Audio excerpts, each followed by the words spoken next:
Hello, this is Soul with another video brought to you by all the people that I met at Blizzcon. Thanks for meeting me and saying hi.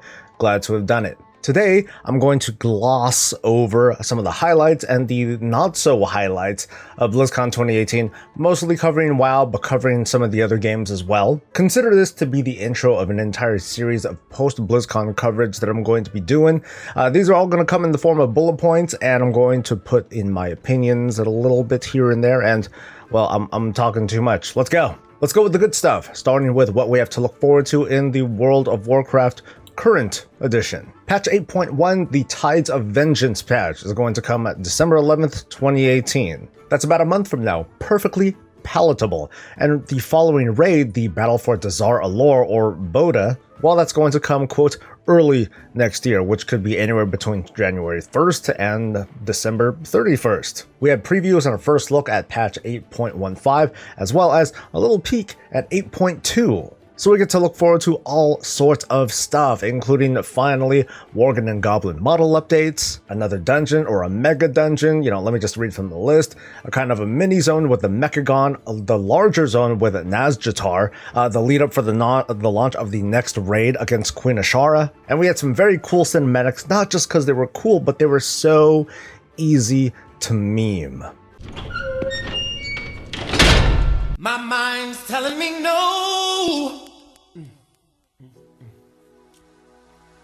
but my body.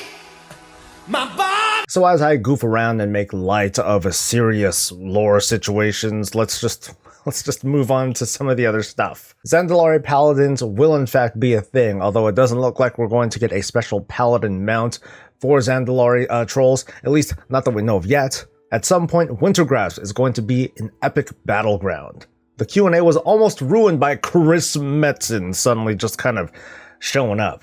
Quick story, I was sitting down towards the side of the Mythic stage, and someone was talking to me about my guild. They said, hey, you're from Prisoners of Warcraft, or you're on Bleeding Hollow. I'm like, sure. This person was like, hey, I looked up your guild, and then he was talking about raid stuff, and my mind clearly wasn't like in line with him. I was kind of sort of listening, and then all of a sudden my wife says, dude, hey, look, that's Chris Metzen. And I was like, what? I look over to the side and I see him, and I'm like, should I take a picture? I shouldn't take a picture. Oh my god, tweet. Chris Metzen's in the building. Ah! And then there he is. He just shows up. He's rude. He cuts in line so we can ask his question. God. And it's pretty obvious they were tongue-in-cheek. This was staged. This was planned. Although it has pretty much been all but revealed or confirmed that Thrall will, in fact, make some sort of appearance at some point in the Battle for Azeroth expansion. I don't know about you folks at home and on the toilet, but I told you. Warcraft 3 Reforged was announced. I played it. I tried it. It was fun. It's as good as it was back then, for better or worse. I tried the cheat codes. They didn't work. I was disappointed, but I kind of figured. But I'm excited and happy to see just a little bit of an injection into the RTS genre. Right now, it's really just StarCraft 2, I'm sorry, that's holding its own, and I expect it to still be around for many years to come, but it's nice to see Warcraft 3 get its own little revival. Classic WoW has a tentative release schedule of summer 2019. However, I have a pretty good feeling that they're going to finagle with the actual launch date based on the 8.2 patch release, or 8.15, or whatever the heck patch that we're on, in order to reduce whatever kind of overlap that there is. Blizzard has pretty much acknowledged that there is going to be a relationship between Classic WoW and Modern WoW with regards to just how often are they going to step on each other's toes. And there's more to support that. Classic WoW's content is going to be what I'm going to call time-gated. I know Blizzard said staged, but just to kind of use terminology that people are familiar with, yes, Classic WoW is going to be time-gated. So that lends just a little bit into the speculation that yes, Classic WoW is going to release content periodically, but I think that they want to prevent any sort of toe-stepping in part of either current WoW having a patch release that steps on top of a Classic WoW content release, and vice versa. And I trust that there are going to be players that consider themselves seasonal. It's like, hey, Current WoW is having downtime. Let me jump into Classic and see what's going on. Oh, I did everything that there is to do in Classic, as if that's so easy to do. Let's jump back into current WoW and see what's going on. My hope is that Blizzard makes some attempt to wrangle that relationship. And Classic WoW is going to have no additional cost for current WoW subscribers. In other words, Classic WoW is going to have, your usual $15 a month subscription fee. There are a couple of non-Warcraft mentionables that I want to bring up. One is that there is a new Overwatch hero, Ashe, I guess. There's a new rifle-toting, a female badass who uses Bob, a robot named Bob. He's pretty cool, he's awesome. And they stole it from me. They totally stole the idea from me. Sorry, Bob. Heroes of the Storm is introducing a new hero that is inclusive to its very game. It's not coming from like World of Warcraft or the other Blizzard games. This is born and raised inside the HOTS universe, and her name is Orphea. And she happened to come at no cost for people who had attended BlizzCon or have the virtual ticket. Hearthstone has another expansion coming out called Rastahkan's Rumble that's coming December 4th. It's nothing new, a typical expansion for the Hearthstone game, but, well, that's just a nice plus. Now let's move on to the not so great things, the stuff that was met with a lukewarm or even a cool response. The newest allied races, the Cool Tyrants and the Zandalari Trolls, they're not going to come out until patch 8.15. That's a long time from now, man. 8.1 is coming on December 11th. The raid is coming out sometime early next year. 8.15 is going to come out a number of weeks or months after that, and then we get allied races. It feels... I've said this a number of times about how the Zandalari Trolls were first offered as an allied race when selling the Battle for Azeroth expansion, and the fact that we still don't have access to it makes sense from a narrative standpoint because this is how they're writing the story. But from a simple, hey, that's the thing that I kind of got the game for, this is taking a really, really long time. I think that there could have been slightly better timing on getting these races out just a little bit sooner. So, for example, the Bodo raid is going to come out whenever it comes out, early 2019, and after a number of weeks, we're going to have released all the wings of that particular raid in LFR mode. That usually means that some sort of narrative is going to take place, just like in Uldir, where we got the conclusion of the Vol'jin questline and some other stuff that had happened. So I would think that a number of weeks after the Bodo raid is out and we've seen everything and everything is accessible through the LFR or Raid Finder difficulty, that we would then at that point get that final introduction quest to finally get these allied races in our hands. I'm pretty confident that there's nothing that can be done about it. This is just what it is, and the schedule's already there, the writing's on the wall, etc., etc. It just kind of sucks. Players are going to have to wait that much longer to get access to the allied races that they've been hoping to get for quite some time now. There are no further announcements, just hints on possible new allied races, such as maybe the Junker Gnomes, although they're not going to be in until 8.2, and the Vulpera, who have been here since the start of the expansion, and we've seen little tiny tidbits of hints that suggest that, hey, maybe the Vulpera are being pushed towards one faction or the other, or we still haven't had an announcement of that sort yet. Allied races has been one of the hot topics of this expansion. Anytime some sort of two-legged race has been introduced, we're like, ooh, allied race. Ooh, that fish-looking person with the swords. Surely they're going to be an allied race. But we don't know. Speaking for myself, it's okay to not know. I'm not too big on allied races, and it is nice that I'll finally get access to a new paladin race in these Zandalari Trolls. But there's a large number of loud folks that want more.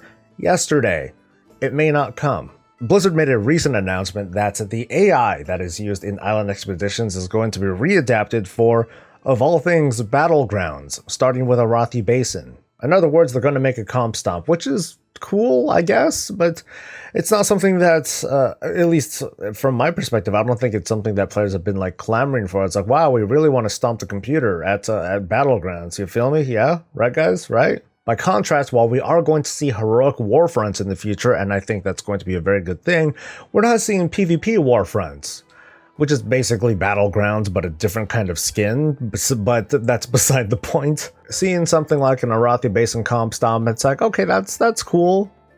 It's cool, I guess. The new mini zone that's coming in 7.2 Mechagon, it sounds cool. I think it's going to be cool that we're going to explore goblins and gnomes and like the cool technology and just see like a really over the top bit of content that breaks away from the whole Battle for Azeroth, even though it is still kind of related. But that's kind of the thing for me. Maybe I'm being a stickler here, but it just feels like the story of goblins versus gnomes in this case, it feels a bit too far disconnected from the greater Battle for Azeroth story. It makes this side of the fight feel more like a skirmish or just an event that has very little consequence.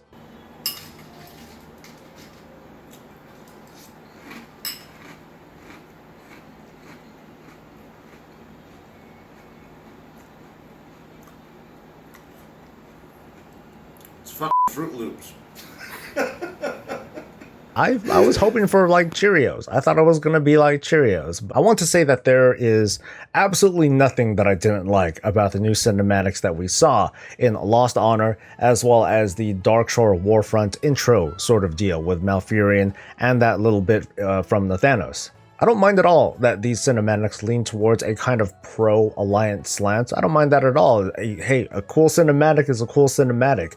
But after looking at them a number of times, and I'm going to do longer analyses of these videos very shortly in the future, for some reason I look at characters like Saurfang and Malfurion, and I look down on them. It makes me feel, I look at these characters now and I think less of them based on the actions and the mannerisms that they're taking from just these cinematics. Now, of course, it's just a cinematic too. There's a lot more context to take a look at, but that's just kind of the impression that I got from these two otherwise very storied and accomplished characters. There are going to be visual updates to Warsong Gulch as well as Arathi Basin, which I think is cool. It looks fantastic. But it didn't feel needed. I feel like the moment that I get in, maybe after like 1 or 2 games, it's going to feel like the same old thing because it is meant to be the same old map. It's just dolled up, prettier. And I don't mind at all that Blizzard is working on achieving a kind of visual fidelity between all of their battlegrounds. However, I would have enjoyed a different map altogether. So I would have wanted a Warsong Gulch or a Arathi Basin with like a totally different kind of map type. Give it the same gameplay, the same goals, just put it on a different map to spice things up.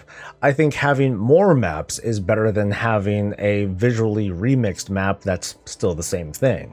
During the WoW Q&A, Alex Afrasiabi said the following. But I will say this, if I were Sylvanas and looking at what Garrosh had wrought across the world, I'd probably think Garrosh was an amateur. I do like getting teases. However, when it comes to Sylvanas, she seems to be on this this path that already seems obvious. That teasing that this obvious path is going to be even more obvious, it doesn't help, or it doesn't make me feel all that excited. Now, when I first heard it, I was like, oh snap, she's going to be even like worse, or she's going to work at an even greater scale than Garrosh. And we've seen all sorts of things, and I'm going to analyze this in a future video. But the impression that I'm getting from it, it just feels like it further polarizes the differences, the kind of internal conflicts within the Horde. And it makes it feel as if there is no nuance with the Horde, just like with the Alliance, there is none. Okay, they're definitely the goody-goodies. The Horde are definitely, in this case, being the baddies. Anyone that's a war chief will have a target on their back. And I don't believe that a lot of players like that sort of flexibility. In fact, the first question of the Q&A talks about choice in this role-playing aspect of the World of Warcraft when it comes to choosing between Sylvanas and Saurfang. Hearing about choice in the beginning of the Q&A was very cool, but a little more than halfway through, hearing that Sylvanas is going down what I consider the obvious path, kind of muddies that. Which leads me to the last thing I'll talk about, the Diablo Immortal announcement. This announcement, or this debacle of an announcement, was something that was years in the making. It was a perfect recipe of disaster. One big component of it was people like me the streamers, the YouTubers that were like, oh man, let's speculate, let's see what's going on, folks. And I've been on record saying, oh, you know, it's probably not going to be Diablo 4, but I think more than anything, we'll almost definitely see a Diablo expansion. So when Blizzard saw these kinds of speculation, they had to kind of rein things back and issue that statement that they put out the other week saying that, you know, don't expect too much coming out of BlizzCon. We do have projects planned, but yeah, BlizzCon, we're not going to have the presence that you think we're going to have. Unfortunately, asking players to not pay attention to your game is literally asking players to pay attention to your game. The speculation and hope continued, and it kept building and building and building, and then we got what we got. The announcement itself, and I was there for everything, it was like this perfect mix of excitement from Wyatt Cheng, the game director, and disappointment, because he was super hyped up and enthusiastic about it. And around the hall where I was sitting, it was quite quiet. Even worse, the Diablo panel followed right after the opening ceremony, and Diablo happened to be the final announcement at the end of opening ceremony, so the negative sentiment was very fresh in people's minds, and that's how we got that infamous video that you probably have seen where someone had asked, oh, is this thing some sort of April Fool's joke? Which, in my opinion, is very rude, because obviously it is not. It's not that Blizzard was entirely in the right either, making themselves feel disenfranchised from its players, insisting, hey, don't you have a mobile or something like that? A statement like that is going to haunt him, much like J. Allen Brack's infamous "you think you do, but you don't" statement. Of course, J. Allen Brack is now the president of Blizzard, so there's that. I'm going to get into this in an actual review of Diablo Immortal once I get into it, but my opinion of the announcement is that Diablo Immortal is not a game that players asked for. But in a different context, and a flawed context, let me say that, while players didn't ask for Mists of Pandaria as an expansion either. The more accurate arguments come from players who feel that they, as PC gamers, are being betrayed in favor of mobile gaming. But I don't exactly believe that to be true, because Blizzard creates franchises. They don't just create a PC game. For better or worse, the franchises that Blizzard creates transcend platform, and then they create stuff for different platforms. Many players wanted Diablo 4. I was hoping and expecting a Diablo 3 expansion, but we got neither.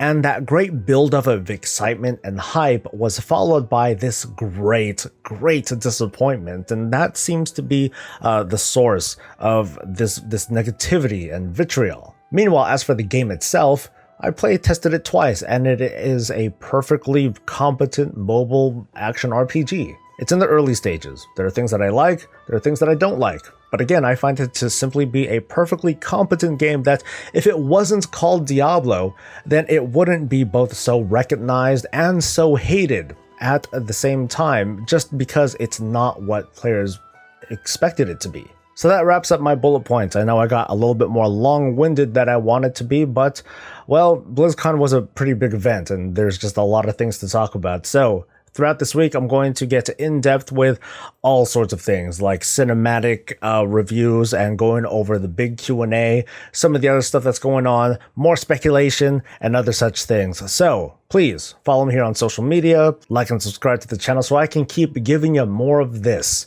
and all things Warcraft. I'll see you next time. Until then, stay safe, stay happy, and stay breezy.